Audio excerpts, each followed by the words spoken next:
Now, the Subway Final Word.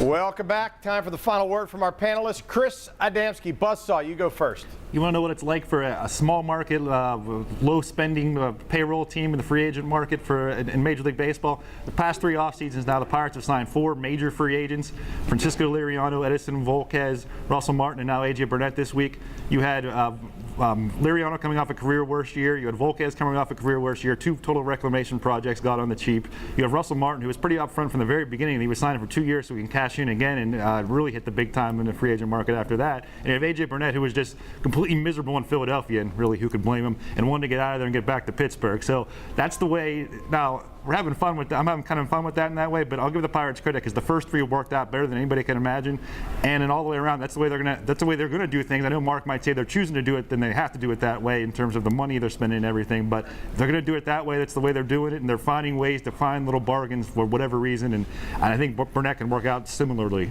All right, Stag. Well, I love the shootout, and I know there are people out there, hockey purists, who hate it and say it's a skills competition. They compare it to finishing a game with a baseball game with a home run derby, which is ridiculous because they're not even close in comparison. But if you saw the game last night, the compelling last few minutes of that game, every person who was at that game will remember that forever. And there were people sitting in that building watching that shootout last night going, I don't like this.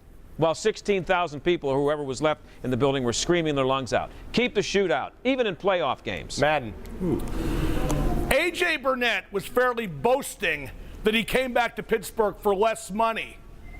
Just a year after he left Pittsburgh for more money. The Pirates let AJ Burnett go because he wanted too much money, sowing the seeds for fan approval by leaking the story of him flipping out at Hurdle and Searage when he got skipped over for the Game 5 start in St. Louis.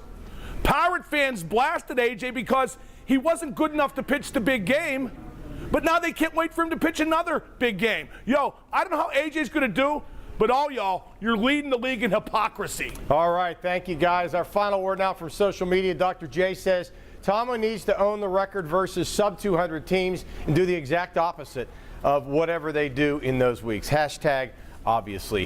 In TV sports, if you give a wrong score or a wrong team or mispronounce a name, it's out there for everybody to see, and you never know who's going to see it. In the spring of '93, I was with Mario Lemieux in an early Monday morning, 12 hours after I had stumbled over his name while voicing the highlights in a Sunday night sportscast. Mario had some fun at my expense. He said he had seen me doing the late sports, and that I seemed a bit tongue-tied. I asked Lemieux if he ever had one of those nights when nothing seemed to go his way. With a straight face and without any hesitation, he answered, nope.